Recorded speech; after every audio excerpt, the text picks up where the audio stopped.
Yes, sir. We're back. We're back. We're back. Welcome to another edition of the MOP podcast. I'm your host, Mario. And here with me today, I got the great Brandon from Brandon's World. So, first of all, bro, thanks for being here. I appreciate you being here. So, how are you doing, man? Mario, I'm doing great, man. I'm excited to talk all things NBA playoffs today on the show. That's so. As you know, as you may know, for the audience, this is Brandon. Go and check his content, or go and subscribe to his YouTube channel. Let me put it right here. As you can see, today's guest, Brandon from Brandon's World. He does amazing content about the NBA, MLB, NFL, wrestling, everything sports related, right, Brandon? Correct. Yeah. So you can follow me on YouTube. It's at Brandon's World Podcast. And we do shows every Tuesday and every Thursday.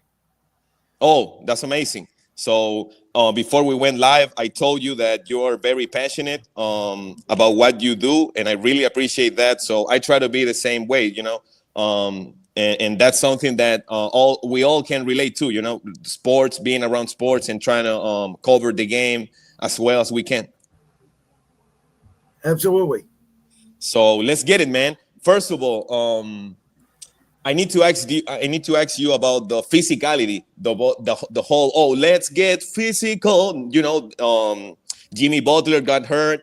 Ja Morant get hurt. Some people are calling those plays dirty. I don't think so. But what do you make about the whole change of physicality in between the game? So let me say this. I was born in 1998. So I grew up in early, mid 2000s NBA basketball. And I think the NBA regular season sometimes, I don't want to say Mickey Mouse, but I think it has become less important. And I think the playoffs are now such a different sport compared to the regular season that fans that watch the regular season don't anticipate what's going to happen in the playoffs. We have this conversation every single year.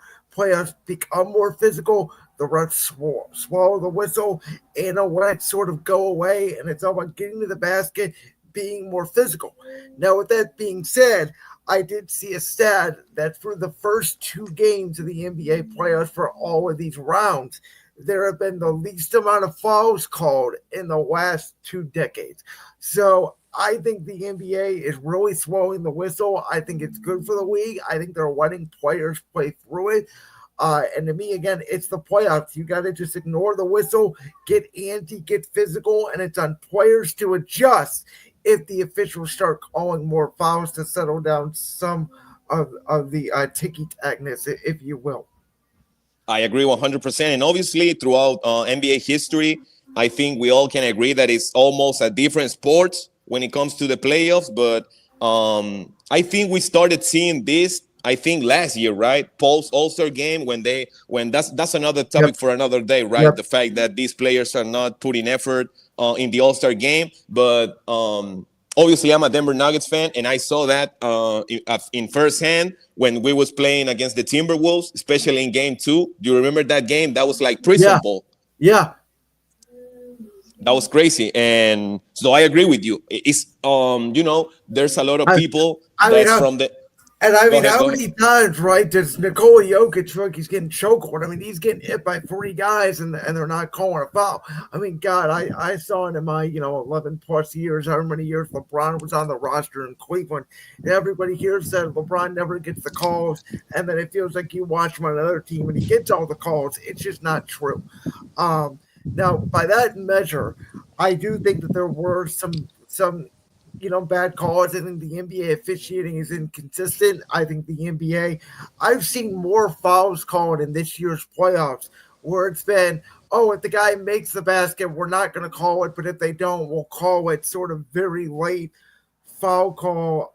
We all can disagree on the NBA officiating as a whole, but overall, I'm more to the camp of let the players play, what the players decide the game, and let the refs get out of the way. So I'm all for it.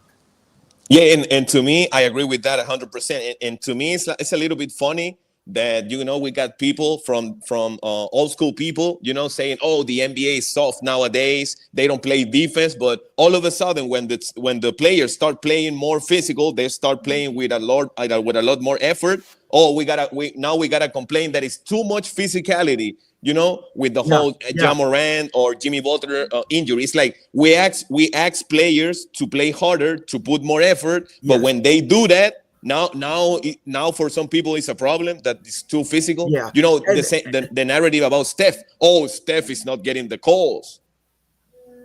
yeah. Well, again, he gets calls. He doesn't get calls. Everybody doesn't get calls. Everybody does get calls. It just looks bad when the call, is a very, I guess, vital point in the game, and the referees call it one way down the court, and then they don't call it the other way down the court. That's what bothers people. Yeah, I agree 100%. Um, and especially this year we got the narrative. Oh, SGA is a free throw merchant. What do you make about that assessment that comes from a Well, lot of again, people? I think the guys that attack the basket more will get to the free throw line more, and I think SGA has gotten the benefit of those calls, but he hasn't shot that many free throws that much in this postseason. As a matter of fact, even though they swept Memphis, and obviously you can say what you want about Game 3, I still think Memphis has to close that deal with or without Ja Morant on the court, but Oklahoma City was the best team in the league for a reason. SGA was the best player on that team for a reason. He's going to win MVP for a reason, but he's not shooting as many free throws in the postseason, which is, again, part of this officiating issue. We all knew that they were going to get by Memphis anyway. I'm just really interested to see now who they play in the second round of the conference finals. That's gonna be obviously I'm a Denver Nuggets fan. I'm hoping for them to get there. I picked them in 7 against the Clippers, So but did I. oh, that's a great. Oh, what do you make about people saying, oh, it's Clippers in 5? I did not believe that. By the way, what an incredible ending that was yesterday. Absolutely phenomenal game.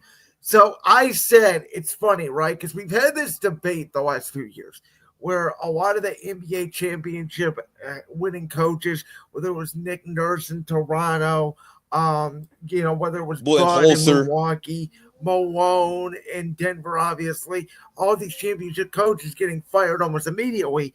And I said, well, this series is going to really determine how much coaching does matter in the NBA, because the Clippers have a very experienced head coach in Tyronn Lue, who's been there for years, and the Nuggets have a guy that's coached them for 7 games at this point.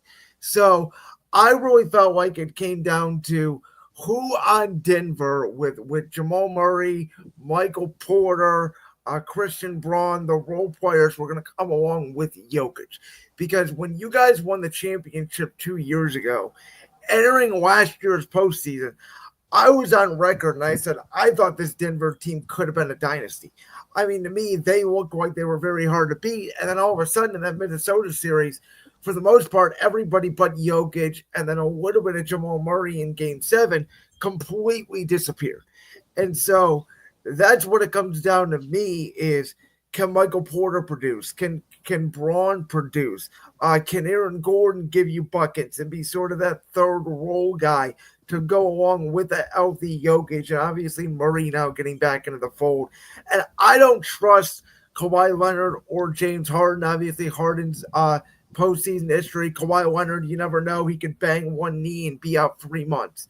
So I don't know. I think this is a very close series between both teams. I can see it going either way. I think it's an absolute shame that the winner of this series is going to have to go through an absolute war. And in Game 1, they're going to get annihilated by Oklahoma City because Oklahoma City is going to be on a week rest. And I think that series going 7. It's going to be an absolute war. Yeah, no, in OKC, as you said, they played and they were the best team in the regular season. They look like a pack of wolves, ready to get them take over the playoffs. And I agree 100%. I took the Denver Nuggets in 7, but anything can happen. We escaped yesterday. We escaped Game 1 as well. But the Clippers escaped Game 2. I mean, think about it. Either of these teams could be up 3-1. It's fitting to me that it's 2-2. I think whoever loses Game 5 will win Game 6. And like you said, I think it goes back to Game 7 at Ball Arena. Yeah, and we got all the nightmares. All the nightmares, will come up if we get Game 7 against the Clippers in Ball Arena. So let's go to if you don't mind, let's go to the east side Sure. of the bracket. In my channel, you know, I ask for, you know, ask for forgiveness when it comes to the Eastern Conference, because I don't talk a lot about the Eastern Conference. You know, I'm mostly based on the West Coast teams. I Yeah. cover them mostly, obviously the Denver Nuggets primarily, but let's get into Cleveland. You know, Cleveland, there's a lot Yeah. of people. First of all, what do you make about Donovan Mitchell's approach this year? Because he didn't have godly numbers. You know, I think he's gonna end up fifth in MVP voting. But what do you make about Donovan Mitchell's approach this season? I think it's a change in coaching philosophy. I don't care what JP Bickerstaff is doing in Detroit. He's had a great year. I thought he was one of the worst head coaches I've ever seen in my life. He did not know how to use Donovan Mitchell, Darius Garland, Evan Mobley, Jared Allen, and the Cavs score four to the best of their ability. And I don't care what anybody says. The Cavs may have lost in the second round last year to Boston, but it was a very disappointing playoffs because they should have taken care of Orlando. And I was disappointed in Donovan Mitchell last year because I didn't think Donovan Mitchell had a very good postseason at all. And he came back this year playing, like you said, taking a little bit less shots, taking a little bit less scoring, and more distributing. And you saw it yesterday without Darius Garland.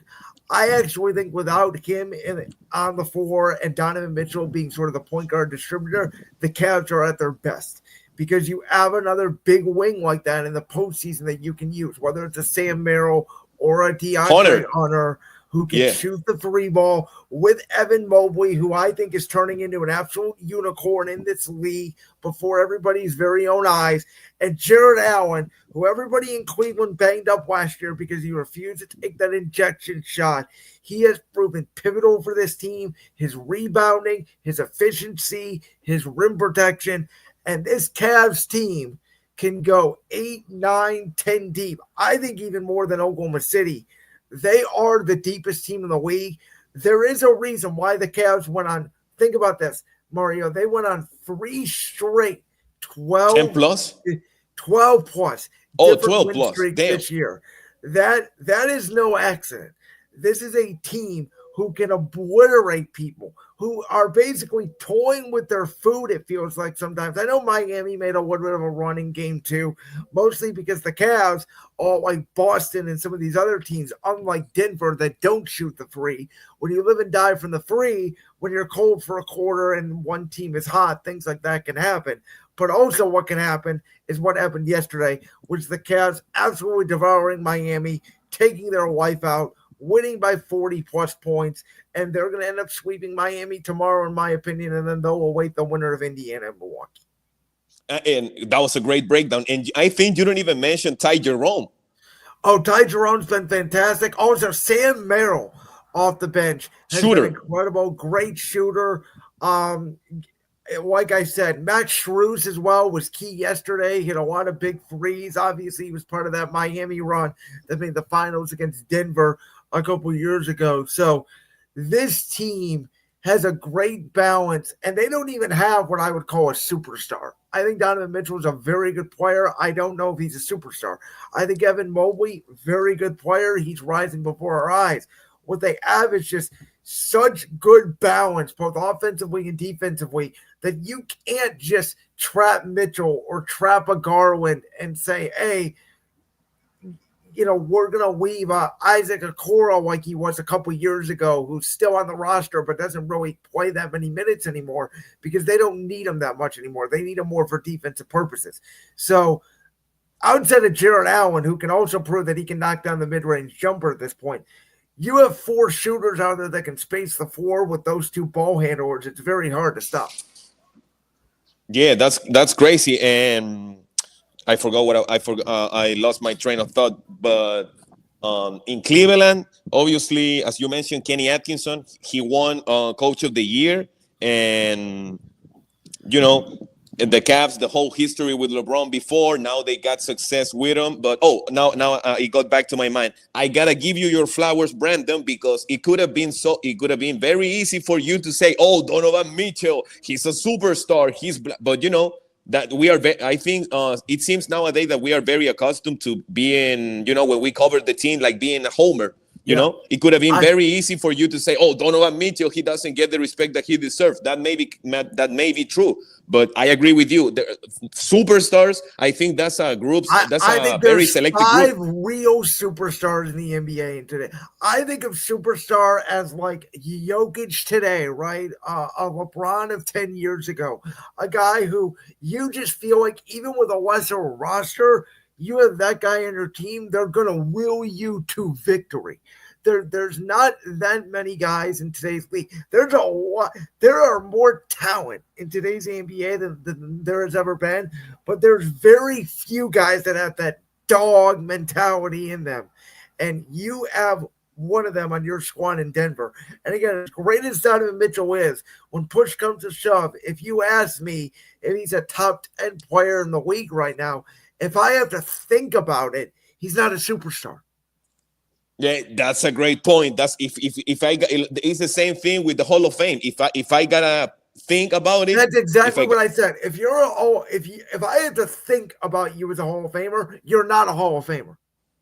I try to say that I try to set the same standard. It's like we can. It's not about, oh, we are all Hall of Famers, we are all great players, we are all superstars. There's the basketball one is different because it's a basketball Hall of Fame, which I don't get. I don't understand. I think the NBA needs its own Hall of Fame because there's a lot of players in the Basketball Hall of Fame who they say are first ballot Hall of Famers. If there was just an NBA Hall of Fame, I'm not sure if they're NBA Hall of Famers.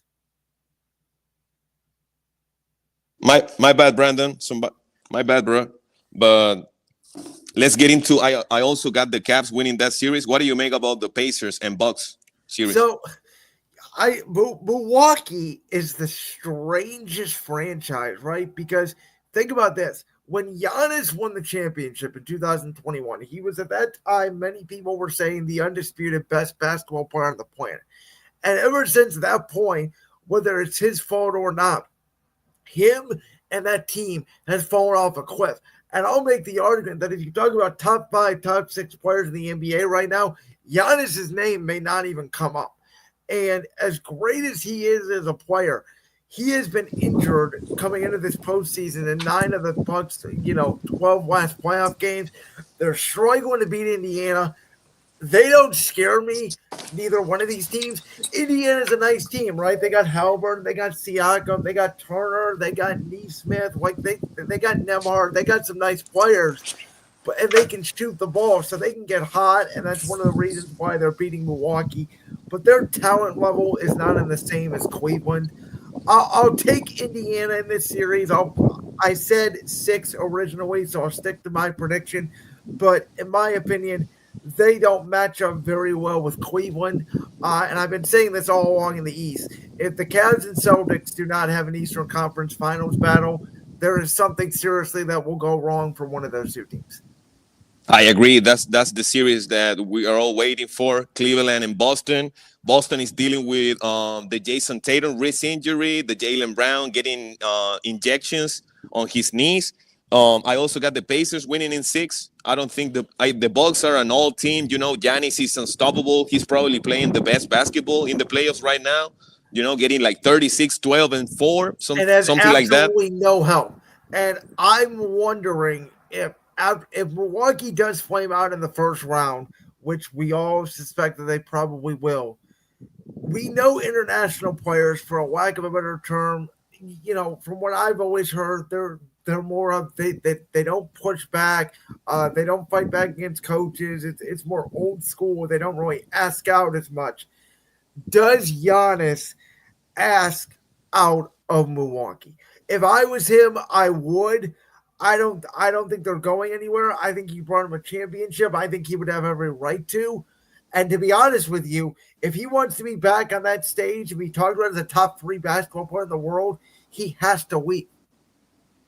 Yeah, and there's a precedent, right, in Milwaukee with Lou Alcindor, with Kareem Abdul-Jabbar. You know, Yeah, he won a championship there, then he went to the Lakers. And Giannis, for a long time, he has been flirting with the idea of, putting pressure on the front office. I'm not signing the extension if you don't bring me help. They turned Drew Holiday into Damian Lillard. Damian Lillard is dealing with deep thrombosis that he recovered. and to be You honest know, with you, he was never the same player once he left Portland. He wasn't even the same player last year. And they went for the coaching change and all that. And we can go for Doc Rivers' history of never being a yeah. good playoff coach outside of 1 year in Boston when Paul Pierce, Kevin Garnett, and Ray Allen carried him to a championship.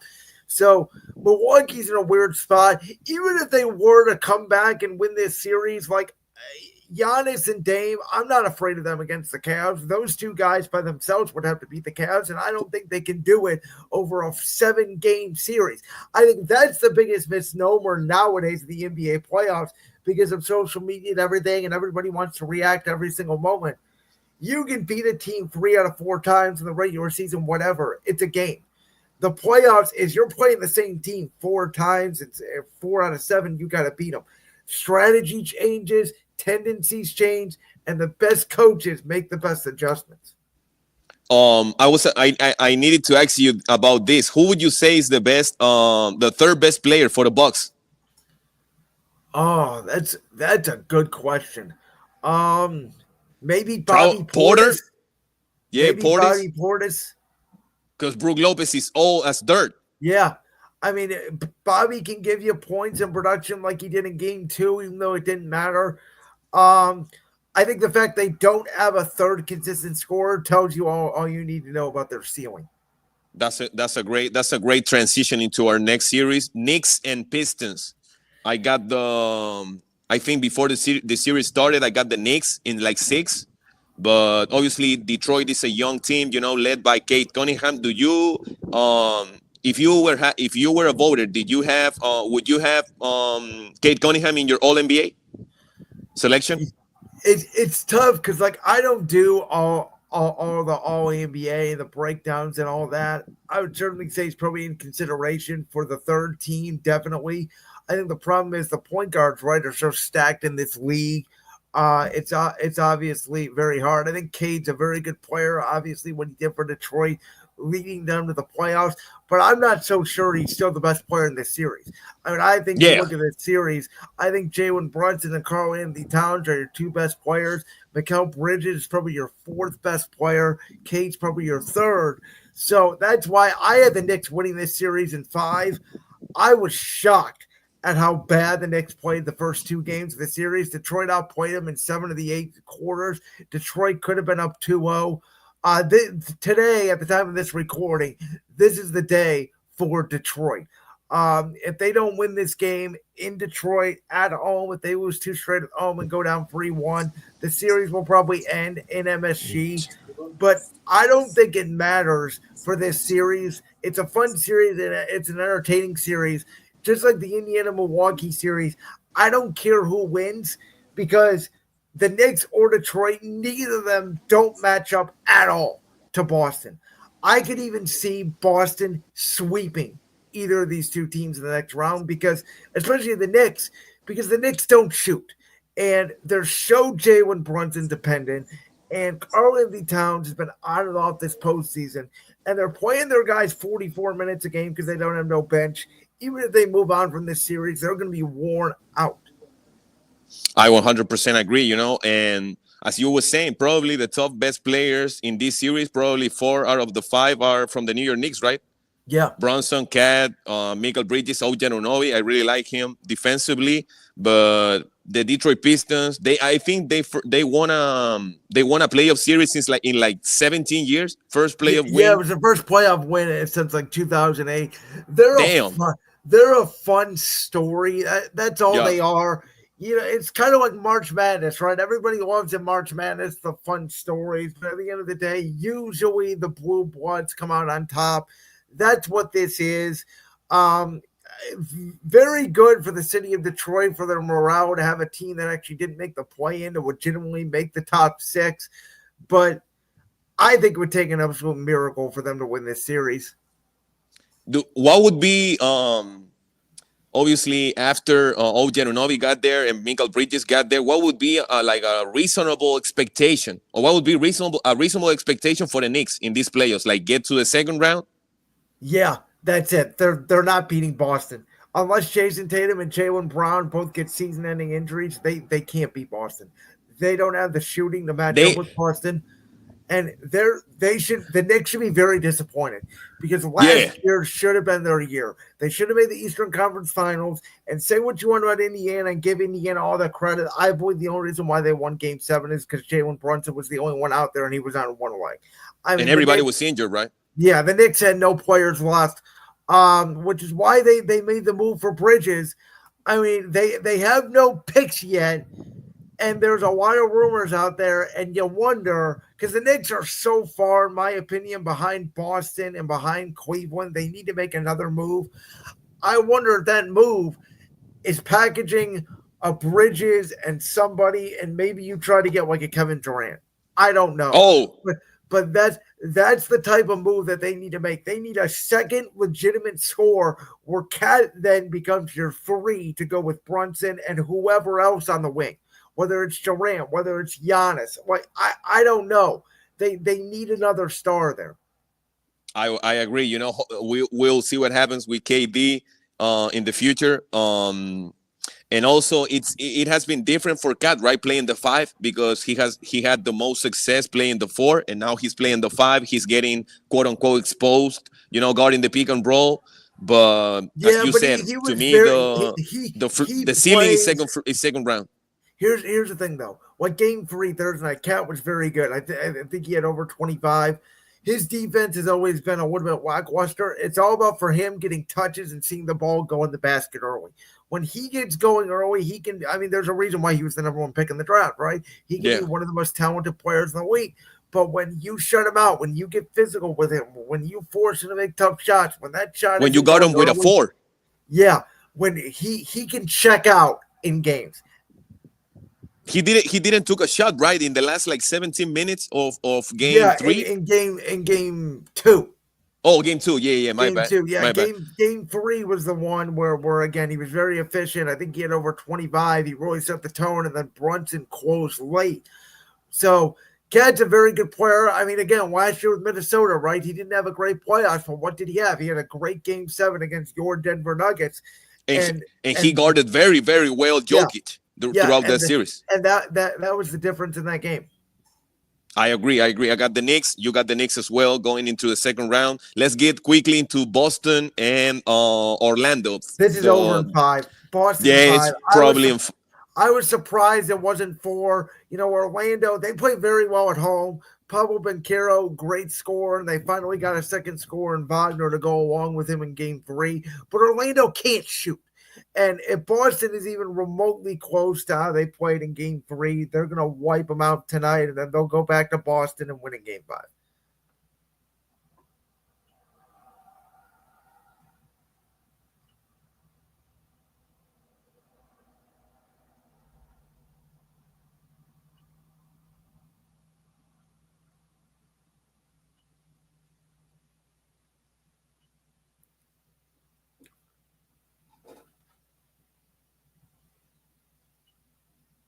I see we are still live, but you are frozen on my end, Mario.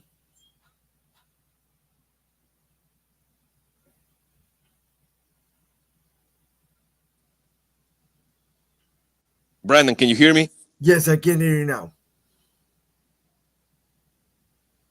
I can hear you. Oh, you froze again. I wonder if it's me.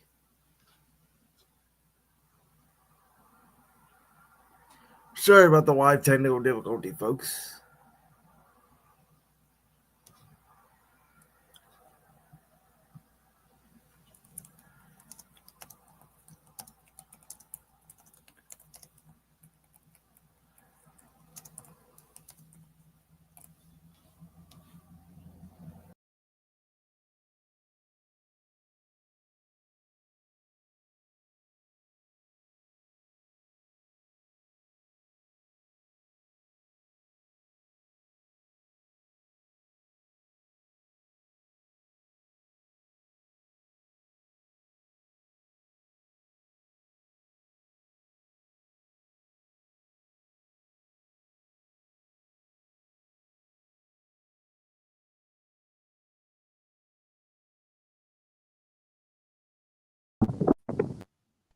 Damn, Brandon, my bad, bro. Can you hear me? Yes,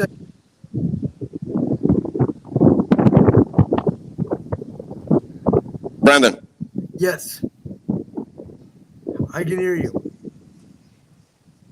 Can you hear me? are you there? Yes, I'm here. My bad, my bad. My goddamn Wi-Fi is not working, man. God damn, bro. My bad, That's all my right. bad. I just wanted to make sure it wasn't anything on my end, but I think we're good. Yeah, I think we're good. I'm sorry once again. But the only question that I got for you when it comes to Boston and Orlando is the physicality. I don't know if you saw Jalen Brown's comments saying, "Oh, if we can fight, if you want, if it's about fighting, for the team that gets to the second round, we can do that." What do you make about the that specific situation or topic in that series? No, I did. I did not see that. Obviously, I did see Kristaps Porzingis laying down on the ground and bleeding, and Joe Mazzulla talked about that he liked guys bleeding. I have respect for that. If we talked about the physicality earlier on, I absolutely love it. I think Boston's bringing an energy. They're bringing an energy, and it's like, hey, if you want to fight, if you want to drag and turn this into a knockdown fight, because Orlando's a physical team, go ahead. Boston's just the better overall team.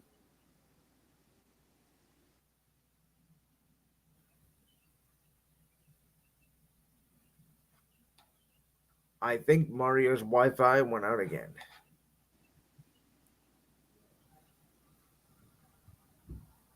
Yeah, I think we went out, right? Yeah, I think Yeah, you're back now. It's yeah. something on your end because the live stream seems fine on my end.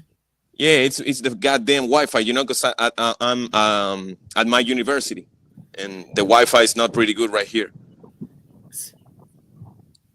So as you were saying, my bad once again, as you were saying about the physicality between Orlando and the Celtics, Yeah, I'm all for it. Bottom line, that's good for the sport, right? Too for yeah we stories, narratives.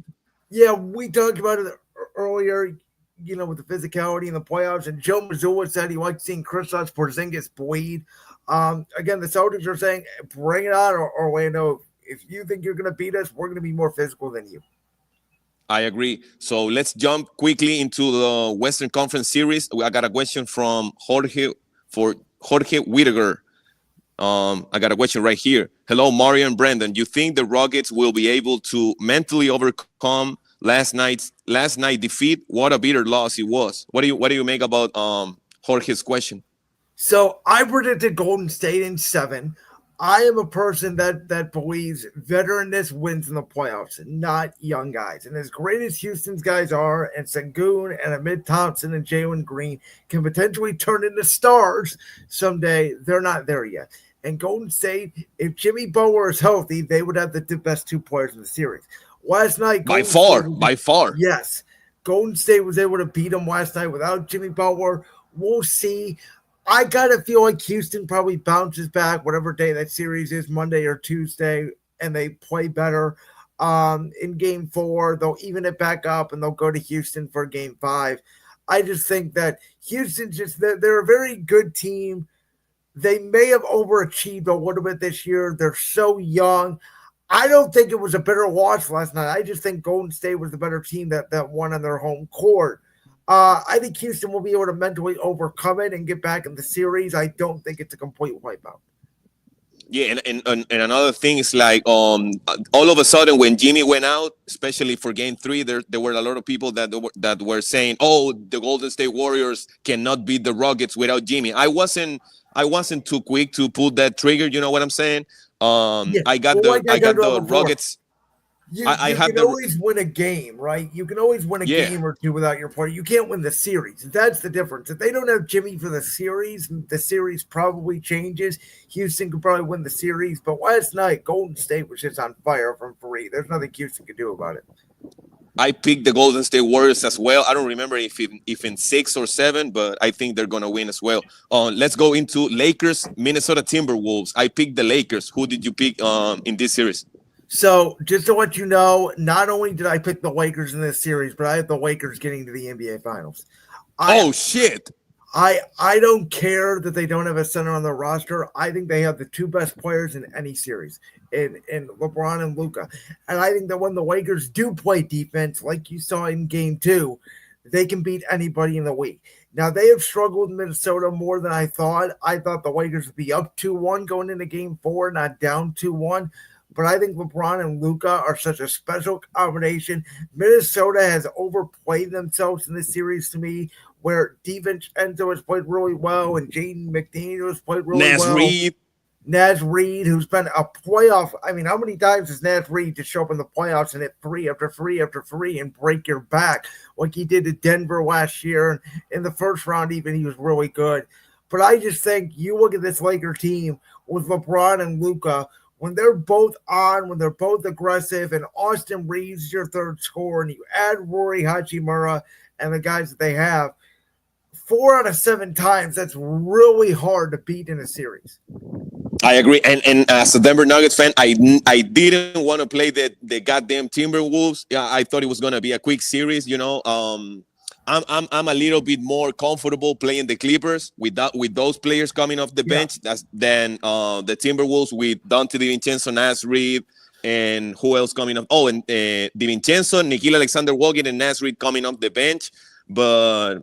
That I think that series can go 7. I got the Lakers getting into the Western Conference Finals, but I got the OKC Thunder getting to the finals. What do you make about that? Okay, so I have Lakers OKC as well in the finals. The reason why I picked the Lakers is, again, I go back to the Lakers have 2 veterans. And as great as Oklahoma City has been this year, they're a very young team. And I think Luka I think they were the second youngest team, right, in the league? Yeah.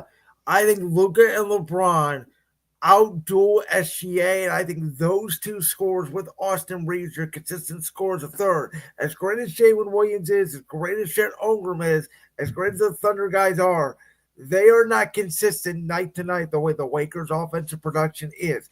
I think in that series, if you tell me Chet Holmgren goes off in that series and he dominates, I can see Oklahoma City winning that series because of the Lakers' lack of size, obviously.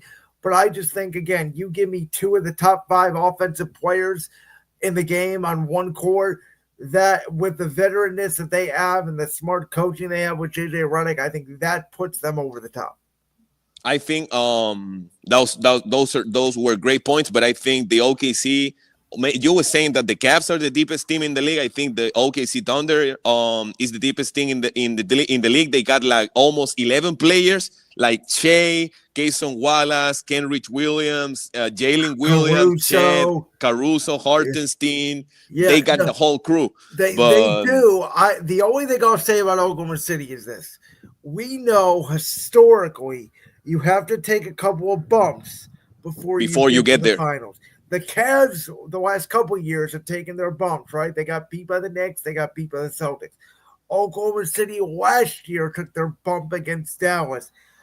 I feel like, and again, Luka was so great in that series. He's got a better team around him now with the Lakers.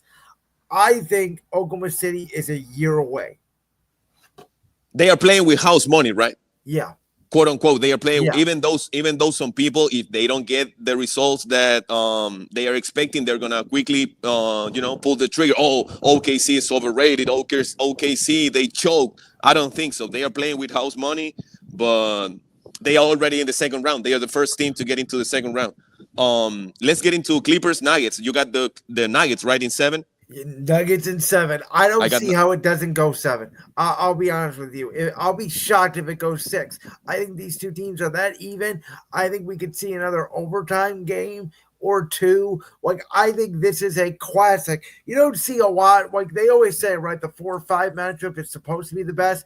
You don't truly see that all the time in the NBA. This is truly 4, 5.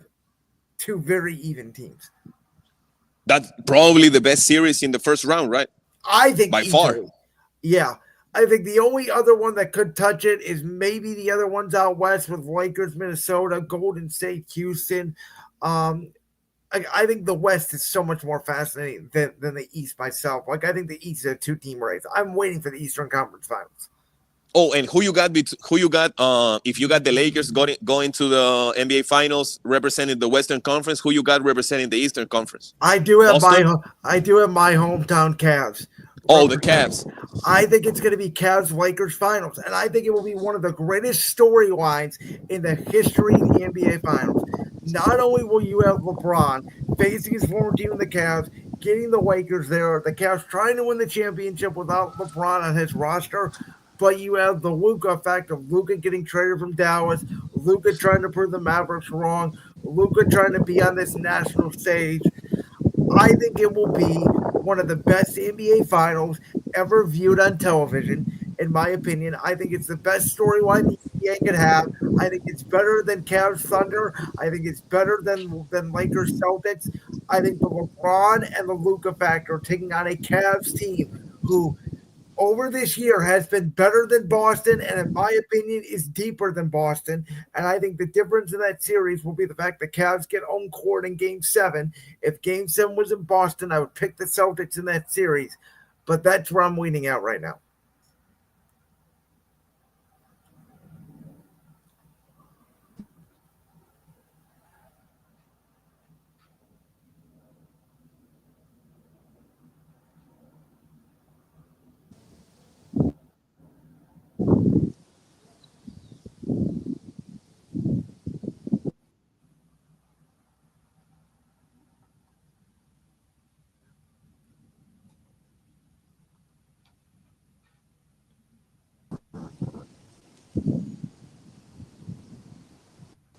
My bad. Damn, bro. I appreciate you being here, but we have had a lot of issues with my goddamn connection. Hopefully, we can reconnect or do this later in the playoffs. Absolutely. So I appreciate you being here, man. Thank you for being here, Brandon. Go and subscribe to his channel, the Brandon's World Podcast. He covers NBA, NFL, MLB, WWE, and all sports related, man. Once again, thanks for being here, bro. Mario, it's an absolute pleasure. Thank you for letting me on your show, man. And I will return the favor at some point to you.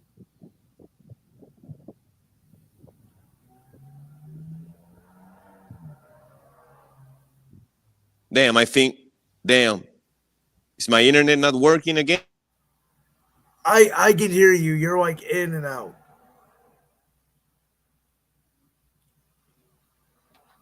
Man, so many issues on my end. But I appreciate your patience. And thanks for being here, man. Absolutely.